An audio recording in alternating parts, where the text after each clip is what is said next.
Sekelas guru meminta berdiri dengan suara yang kencang. Hanya ada satu anak perempuan yang berdiri. Teman sekelasnya yang lain menertawainya.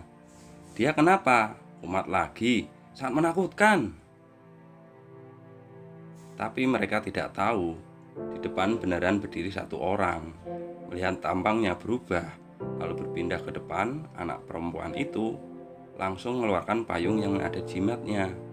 Temannya ketakutan sampai lari pergi. Setelah pulang sekolah, hantu tetap mengikuti anak perempuan dari belakang, menyerang di saat tidak ada orang di sekitar. Saat darurat, tiba-tiba muncul seorang paman yang berpakaian sangat heroik. Melihat dia menggunakan payung dan menghentakkan ke tanah, dalam sekejap roh jahat itu pun menghilang. Anak perempuan dengan penasaran melihat payung paman itu, ingin menukarnya dengan payung sendiri. Paman itu menyetujuinya, lalu membawanya ke depan gua dan memberitahu anak perempuan untuk mengikuti jalan ini terus. Akan melihat sebuah rumah, di dalamnya ada sebuah kipas. Asal bisa membawa keluar kipasnya, payung ini jadi milikmu. Anak perempuan dengan penasaran bertanya kepada paman itu, "Kenapa kamu tidak pergi sendiri?" Aman memberitahu anak perempuan, itu adalah tempat yang tidak bisa dilihat manusia, tapi hanya manusia yang bisa memasukinya. Anak gadis sudah mengerti. Beberapa menit kemudian, dia sampai di jembatan gantung. Menarik pintu itu lalu masuk ke dalam. Tampangnya seperti istana. Tempat duduk pemilik istana terdapat sebuah kipas. Anak gadis tersebut mengambilnya. Tapi belum berjalan beberapa langkah, muncullah pria yang berbaju merah. Di samping telinga anak perempuan terdengar suara pesan dari paman itu. Biarpun mendengar apapun, jangan dipedulikan. Jadinya dia berbalik badan untuk pergi.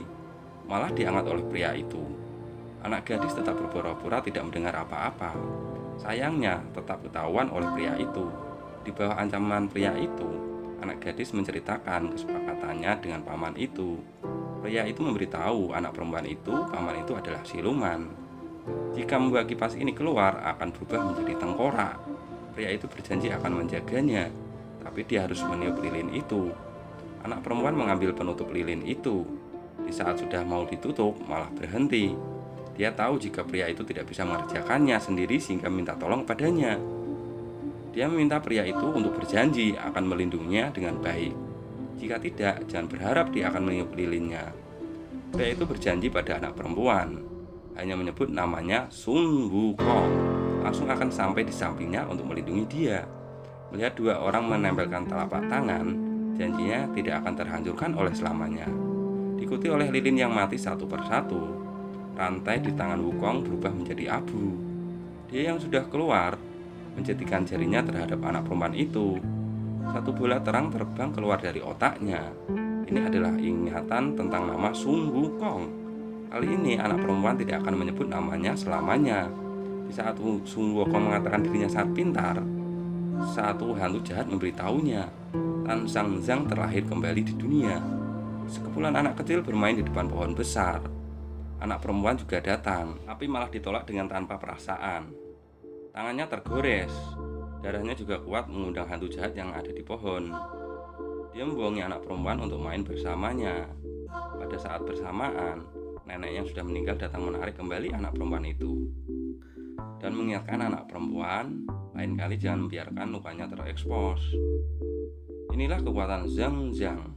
Darah yang begitu kuat bisa mengundang semua hantu yang tak terhitung jumlahnya yang menginginkannya. Tapi ini bukanlah hal yang buruk, karena hidupnya bakal ada orang yang akan melindunginya. Kekuatan orang itu sangatlah kuat, bisa mengusir hantu untuknya. Hari itu, anak perempuan berpikir sudah mendapatkannya. Rupanya adalah seorang pembohong. 20 tahun yang berlalu, pemeran utama perempuan sudah menjadi direktur perusahaan real estate. Hari ini dia diundang pelanggan untuk membicarakan jual beli. Malah menemukan di sini ada hantu yang bersembunyi. Langsung minta bawahannya untuk membawanya pulang, pelanggannya pergi duluan. Tiba-tiba dari lemari muncul sebuah tangan hitam. Izzy melihatnya berkata seperti mau memisau dirinya. Pemeran utama perempuan langsung buka payungnya. Dia mengetahui ini adalah hantu kelaparan. Saat masih hidup demi ikut lomba menjadi idola dan diet dengan sangat gila, jadinya meninggal saat muda. Pemeran utama perempuan mengeluarkan semua snack yang dia punya kepada dia. Bawahannya yang mengintip dari luar dan seluruh badannya merinding. Di saat yang sama, Sun Wukong sedang mengendari mobil mewahnya, menuju jalan untuk mengusir hantu.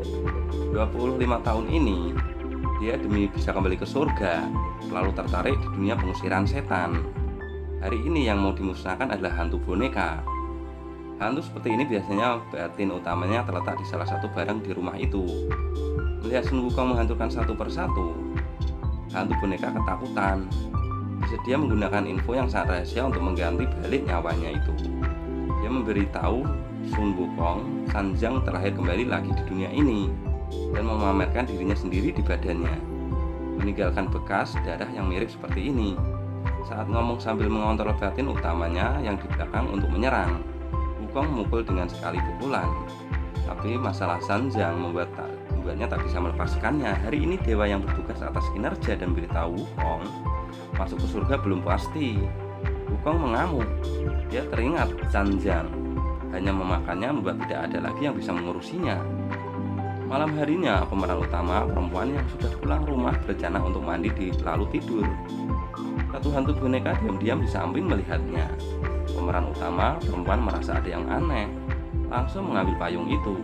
Tiba-tiba foto yang di meja terbang. Tangan pemeran utama perempuan tergores. Darah yang tak terhitung bercucuran. Hantu di sekitar semua datang seperti sudah gila. Di saat yang bersamaan Wukong pun datang. Dia mati pun tidak kepikiran. Yang memiliki darah Sanjang adalah perempuan ini. Jika Tang Sanjang adalah perempuan, Wukong harus bagaimana? Memakannya ini terlihat tidak nyata. Karena berbakat janji 20 tahun yang lalu, membuat Wukong tidak berbuat apa-apa untuk mengancamnya. Akhirnya dia memberi sebuah saran. Dalam setengah bulan dia akan melindungi pemeran utama tanpa syarat, asal nanti pemeran utama bersedia dimakan olehnya. Pemeran utama pun setuju. Saya tidak mau, tapi di jalan pulang dia diculik oleh sebuah tangan hitam. Di saat darurat, Wukong turun dari langit. Tapi siapa yang akan menolongnya kedua kalinya? Pemeran utama perempuan tidak puas. Salah satu cara yang bisa menolongnya adalah yaitu mengingat nama yang dilupainya dulu. Pemeran utama mengambil buku dan membaca satu persatu. Di saat di bawahnya datang memberitahu ada yang ingin bertemu dengannya, pemeran utama melihat tampangnya. Ternyata adalah paman berpayung hitam pada saat itu. Saat ini dia sedang merekrut artis untuk perusahaannya. Pemeran utama masuk ke panggung, membuka luka di tangannya. Darah yang dipancarkannya membuatnya hampir tidak tahan. Ternyata paman ini adalah siluman sapi. Demi masuk surga, dia selalu bertahan untuk tidak memakan manusia. 1000 tahun berlalu, sudah mau berhasil, tidak boleh gagal. Jika dia memberitahu semua hal yang ingin pemeran utama perempuan ketahui.